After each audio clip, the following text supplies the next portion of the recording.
Non-surgical skin tightening, it's the holy grail, and we're gonna break it down full throttle next. Hey Doc audience, non-surgical skin tightening. We've been talking about this for 25 years, Rod. There's been so many technologies I can remember, and most of them are not around anymore, and none of them really work very well. But really recently, there's been some more technologies that show more promise. So there is some possibility to tighten skin non-surgically, right? Right. I mean, it's truly been the holy grail. Everybody wants non-surgical skin tightening. Is it radio frequency? Is it ultrasound based? I think there's some good technologies out there that show great promise and, more importantly, results. Yeah. Samir, what's your approach for non-surgical skin tightening? So, as a facelift surgeon, patients always want to know, what are things I can do to make sure my result lasts a long time? And it's not the deep plane, it's not application, it's not the technique, it's the foundation, and it starts with skin.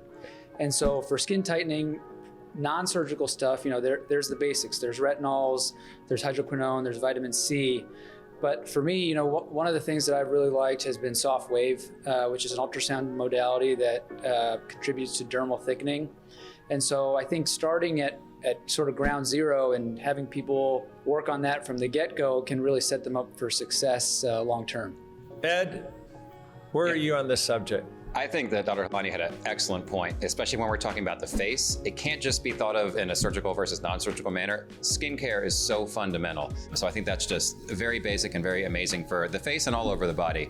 As far as other non-surgical things, I love using radiofrequency microneedling in non-facial locations. So like above the knees to help crepey skin there, or even on the arms, belly.